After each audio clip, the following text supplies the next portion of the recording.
Iran से जुड़ी हुई सामने आ रही है, जहां दूसरे सबसे बड़े नेता की मौत का दावा हो रहा है। अयातुल्लाह अली रेजा अराफी के मारे जाने का दावा किया गया है। अमेरिकी हमले में अराफी के मारे जाने का दावा हो रहा है और अंडरग्राउंड कमांड सेंटर पर हमले में मारे जाने का यह दावा, हालांकि आधिकारिक तौर पर इसकी पुष्टि फिलहाल नहीं हुई है। तो ईरान में सुप्रीम लीडर मुस्तफा खामेनी के बाद दूसरे सबसे बड़े नेता को अमेरिका ने एयर स्ट्राइक में मार दिया है और ईरानी विपक्षी मीडिया और सरकार विरोधी सोशल मीडिया नेटवर्क का यह दावा है कि अमेरिका के ताजा हवाई हमलों में वरिष्ठ शिया धर्मगुरु अयातुल्लाह अली रेजा अराफी मारे गए हैं। अब दावा यह किया जा रहा है कि वो एक भूमिगत कमांड एंड कंट्रोल सेंटर में मौजूद थे, जिसे अमेरिकी हमलों में निशाना बनाया गया है। अब अली रेजा अराफी को ईरान का दूसरा सबसे प्रभावशाली धार्मिक नेता माना जाता है। वहीं विपक्षी समूह उन्हें महिलाओं पर सख्त ड्रेस कोड, अनिवार्य हिजाब कानूनों और सरकार विरोधी प्रदर्शनों के दौरान कठोर कार्रवाई का समर्थक बताते रहे हैं। अब अयातुल्लाह अली रेजा अराफी को महिलाओं के खिलाफ सख्त कानून बनाने और बुर्का हिजाब न पहनने पर हजारों ईरानी महिलाओं की हत्या का भी जिम्मेदार ठहराया जाता है।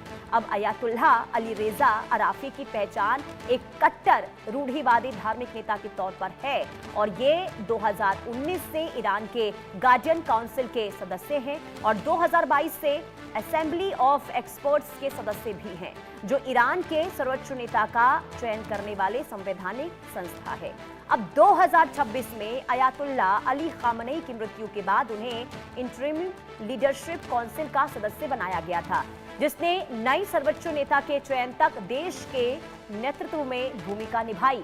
अब कहा यह जाता है कि मुस्तफा खामेनी को सर्वोच्च नेता घोषित करने के पीछे भी अयातुल्लाह अली रेजा अराफी ने बड़ी भूमिका निभाई थी और इसलिए उन्हें मुस्तफा का भरोसेमंद माना जाता है। और अगर वाकई में अब उनके मारे जाने को लेकर कोई औपचारिक तौर पर जानकारी दी जाती है, तो ये आप समझिए कि ईरान के लिए बहुत बड़ा झटका होगा, क्योंकि अब तक अली खामेनी की मौत के बाद तमाम जिम्मेदारियां इनके कंधों पर थी, क्योंकि मुस्तफा खामेनी क्योंकि अभी तक सामने नहीं आए हैं, उनका उपचार चल रहा है, जो ईरान की ओर से जानकारी लगातार दी जा रही है। और ऐसे में अयातुल्लाह अली रेजा लगातार तमाम चीजों को लेकर आकलन करते रहे हैं, रणनीति अपनाते रहे हैं, बनाते भी रहे हैं। और ऐसे में अगर अमेरिकी हमले में इनके मारे जाने को लेकर पुष्टि की जाती है, तो ये बहुत बड़ा झटका, बहुत बड़ा नुकसान ईरान के लिए होगा। हालांकि इंतजार करना होगा। हालांकि अब तक सोशल मीडिया पर, यानी कि ईरान के जो विरोधी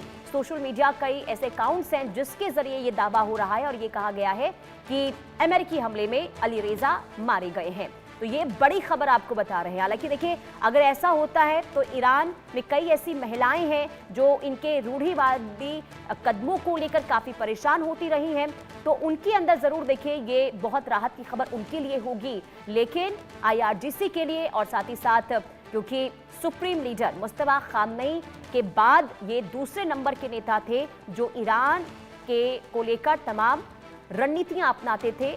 अब ऐसे में अगर वाकई में इनके मौत को लेकर कोई जानकारी स्पष्ट तौर पर दी जाती है, तो ये बहुत बड़ा नुकसान ईरान के लिए होगा। तो ये बहुत बड़ी खबर आपको बता रहे हैं।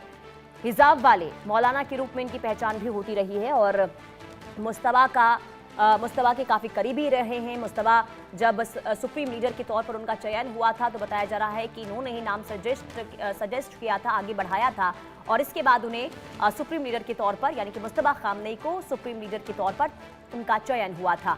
और अब जब अमेरिकी हमले में अली रेजा, जिनकी मौत को लेकर अभी दावा हो रहा है, क्या वाकई में उनकी मौत हो गई है, और अगर हाँ, तो ये बहुत बड़ी क्षति ईरान के लिए है। तो बड़ी खबर आपको बता रहे हैं, अमेरिकी हमले में अराफी के मारे जाने का इस वक्त दावा हो रहा है। हालांकि देखिए, अभी तक ना तो अमेरिका की ओर से कोई दावा हुआ है और ना ही ईरान की ओर से कोई इसे लेकर जानकारी दी गई है। अजय जांडियल संवाददाता तमाम जानकारी के साथ जुड़ चुके हैं। अजय, क्या वाकई में कोई जानकारी अली रेजा की मौत को लेकर? देखिए, अभी तक इसकी अभी औपचारिक पुष्टि ईरान की तरफ से नहीं की गई है, मगर अमेरिकन जो एजेंसी है उनकी दावा करें तो उनका कहना है कि उन्होंने खामेनी के एक खास जो नेता है, करीबी नेता, बड़े नेता, उनको जो है वो मार गिराया है। दरअसल आपको बता दूं कि लगातार जो कार्रवाइयां चल रही हैं उसमें अंडरग्राउंड कमांड सेंटर पर हमले